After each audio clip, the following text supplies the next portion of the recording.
Hello everyone, welcome to another session of writing an API, REST API using Gin framework in Golang. In this session, we'll understand about the login in Gin. We'll understand how default login works in Gin. We'll understand how we can define the format for the log of routes only in Gin. We'll define how to define the format of the general logs with Gin. We'll define or we'll understand how to write logs to a file in Gin. We'll understand how we can control the log output coloring in the console with Gin. And finally, we'll understand how we can do logging and JSON format in Gin. This is actually the real world scenario where we have to do the logging. We normally developers like to log it in the JSON format in a key value pair. Now, let me first bring back the very simple program that I have written using Gin. So in this program, I've just instantiated a default Gin engine, and then I'm saying, okay, there'll be a route called get data and it will return a response of 200 with a message in JSON format. Let me tell you about the default login engine. If the default login engine means that Gin is by default doing certain level of logging for you, and that can be achieved by just initiating the engine with Gin.default method. Now let's so see what this default method says. It says default returns an engine instance with the D logger and the recovery middleware already attached to it. That means by default, it is doing the logging and the recovery. The purpose here is to focus on logger for this time. Now let me show you what I meant by that. So I will say, let me open the console and I will say go run main.go, say allow access. Now you see it's already doing some sense of logging for me. It says it has created an engine, it's running in debug mode, then it's giving me information about the route. That method is get, route is get data, three handlers attached to it. Then it is saying that the port is listing and serving on port 8080. Now let's run this get data on low port 8080. If I will run it, you see it says, hi, I am get data method. So I have pressed the send button or I have requested the API twice. So it will have two logs in here. It is giving me certain level of information saying status code is 200, this is the time, and this is the method, this is the route, and this is the what we have called. Now, what if I want to write this information to a file? Now it's very easy using Gin to write the information even to the file. I'll barely have 2 to 3 lines of code for doing it, and I'll use the Go standard library package called OS and IO for doing it. Now, what I will say is first, I will create a file. So for creating a file, I'll say, okay, I'll create a variable for file. I'll use the OS package create method and I'll say, okay, I'll want to create a file called ginlogging.log. Now this create method has a default feature that says, okay, if file exists, then it will write data to the file. If it do not exist, what it will do is it will first create a file and then will write data to the file. Now, Gin has one property called default writer. We just have to pass this writer or the multi-writer saying that, okay, it's the writer file to this gin.default writer. That is all we have to do. Now see what this default multi-writer says. It says default writer is the default IO writer used by Gin for debug output and middleware output like logger and recovery. So in very short, it is saying that, okay, whatever is being logged by the Gin default router, I can apply it to a file if you want to me. Also, I can apply it to standard output if you want to me. But the purpose here is to make you understand how we can log the data into the file. Now, if you see here, there is no file here, right? Now, let me run the program. I'll say go run main.go.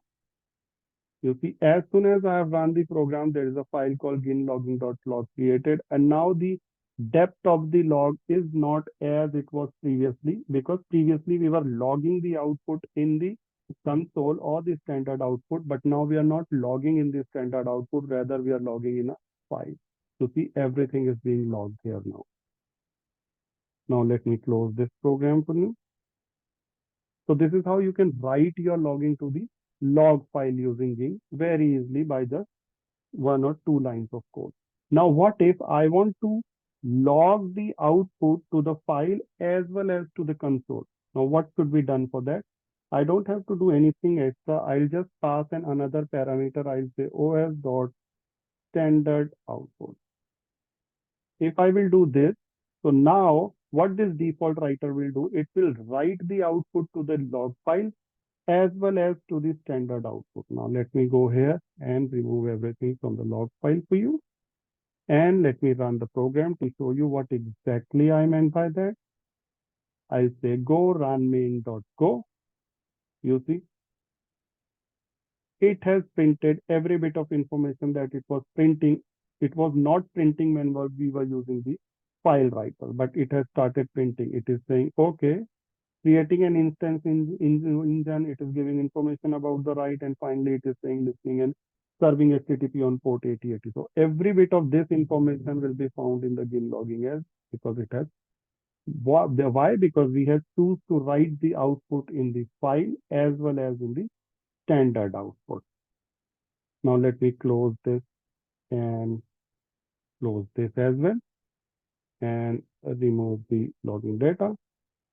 Now let's understand about how we can define the format of logs of the route in the GIN. Now to define the format of logs of the route, we have to use a GIN function. Now I have already copied that function for you.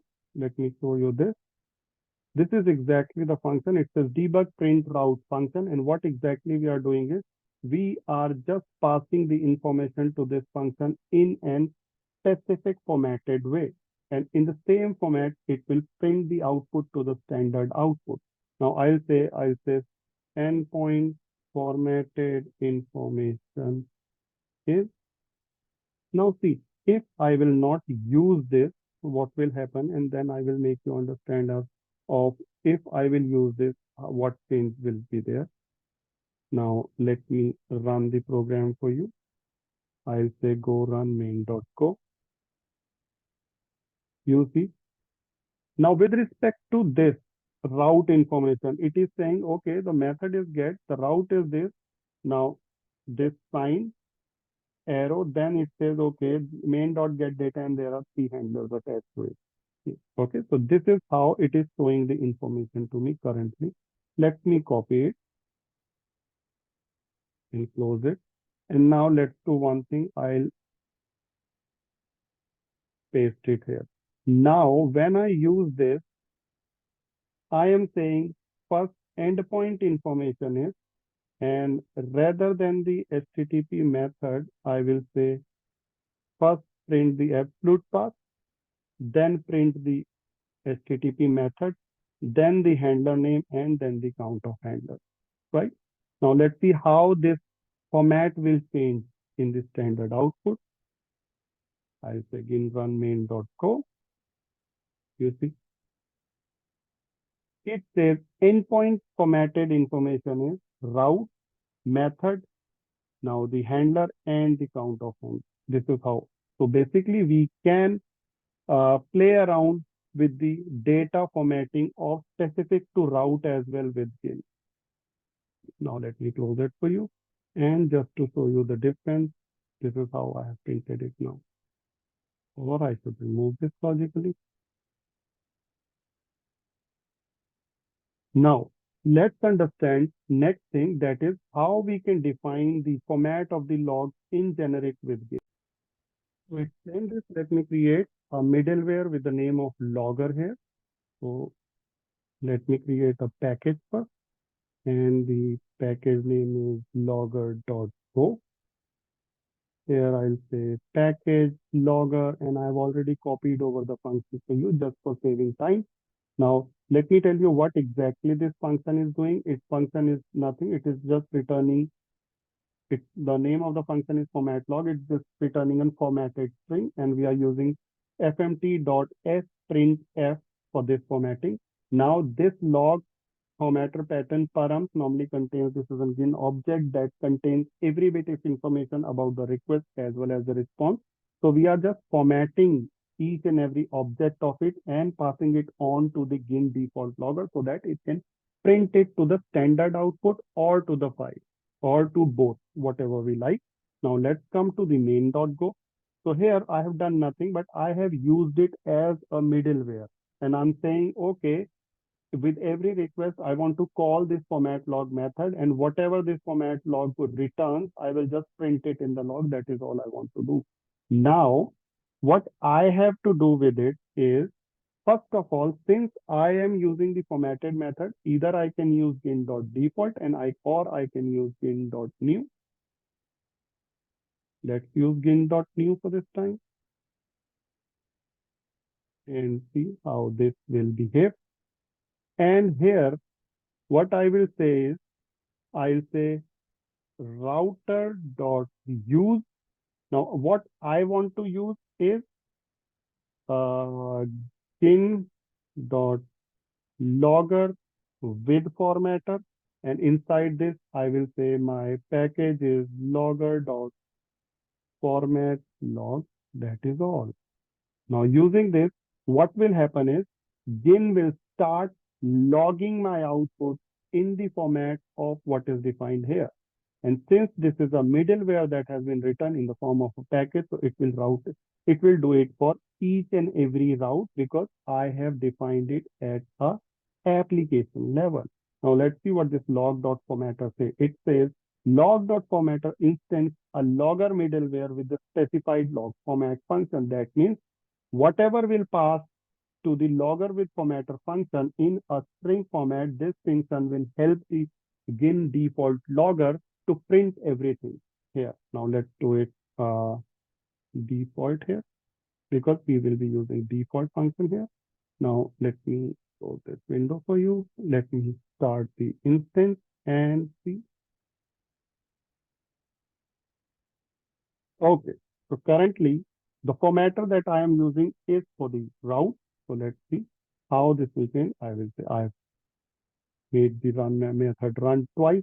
You see, it has started logging the information and I started printing the data in this format. Previously, when I was calling the get data method, if you remember, then this was the only default logging that was being printed by the default logger. Now, along with this, it is also printing this, right? Because I have formatted the log. Now let me close it quickly for you. And now the same thing, if you'll notice here, will be printed to the log file as well. You see, same file is being printed to the log file as well. Why it is being printed? Because in main.go, I am telling my GIN default writer that I want to write the information of the log to the file as well as to the standard output. That's why it is doing it for the both the things. Now, let's understand how we can control the logging output color, right, in console with GIN. To have the log output coloring, we have to use gin.force console color method, nothing else. So what I can do here is I can just pass, or let me pass here. I will say gin dot force, what, force console color, nothing else. Using this, what will happen is Gin will force the logger to have color encoding. But this normally do not work with every system, whether it's Windows or with Linux. So let's see whether it is working in my machine or not. So I have opened it. I'll say go run main.go. You see, I have opened the console here just to show you the output. Okay. Now let me run the program. Let's see. Okay, so there is no color encoding at present. Now let's see how does it will make a difference if I will do it, or what I have to do if I have to enforce coloring now. Now to enforce coloring, there is another way that GIN only has proposed. They are saying that you should amend your default writer or you should pass a colorable standard output color to your default writer. Now for doing that, what they are doing saying is first you have to import the matten slash go colorable binary for the GIN. Let's import it. github.com slash mattn slash go dash colo what's that of it rable. Now this is what we have to do. And after this force console color, what we will do is we'll say gin dot default writer gin dot default writer equal to colorable, yes, colorable dot new colorable standard output, and this is a method. So basically, this is what we have to do. Doing this, this method should work. This is what is being proposed, or this is what is being given as a solution. Now, why it is not working? It says undefined. It says undefined. Okay. So my system do not have this. So what I will do is I will say I will run the command called go mod tidy here, and it will download this package dependency for me, and I am done. If I will save it, now this is sorted. Let's go, go run main.go here. I will say allow access. Now here I will say send twice. You see, a color formatting is applied in my window. So using this method, a color formatting will be applied here. Now let's close it and close this window. In a similar way, how we are forcing the color formatting, in a similar way, we can also disable the color formatting. I'll say again dot disable console color, and it will enforce the console color to be disabled for my output in the standard output. Now let's understand how we can do logging in JSON format in this. Now to log the information in a JSON format, I'll make use of the existing logger package that we have created for formatting the log. So what I will do is I write another middleware here, and I will skip the format log, and I will use the new middleware function here. So I have already copied over the function for you to save time. I'll explain this function to you one by one. So what I have done here is I have created a struct with the name of log format local, and I have created certain information within the struct like timestamp, status code, latency, client IP method. So whatever information I think will be useful for me. And finally, I have called a function called log format JSON, where I have passed the same object that I have passed previously to the log formatter params. This will basically contain every bit of information regarding the parameters or the parameter that is being passed within the request. So now here I have instantiated my struct above and passed all the information from this param to this struct. And here I have used JSON.marsal, where I'm marshalling my struct to a JSON object, and finally I'm returning this JSON object. So let me remove this fmt.println here, or let's have it here. And now what I have to do is I just have to use this in my main.go. So what will happen is in my main.go, I will say I want to use this function. Now this log was logging in this format. Now let's remove everything from the log for this time, and let's see how this will work for now. Now let me run the program for you here. It has started. Now let's hit the API twice or thrice. 1, 2, 3, 4. Now let's see how this is going. You see it is basically logging the information in a JSON format for me. Now let me close this, or let's not close this. Let me show you in the logging here. You see it is bringing me all the logging information. Okay, I should have placed slash n there. You see this is a JSON format logging. Now this is how you can have your have your logging formatted as JSON just by using the GIN framework. In the another session, I'll explain you how we can do formatting with a very famous logging framework in Golang called Logress. So I'll be making use of Logress, and then I will show you what are the different functionality applied or available within Logress, and how we can do logging in a JSON or ASCII or XML or any other format using the Logress. So that is all about this session. Please do like, subscribe, and comment if you really like my videos. Thank you very much.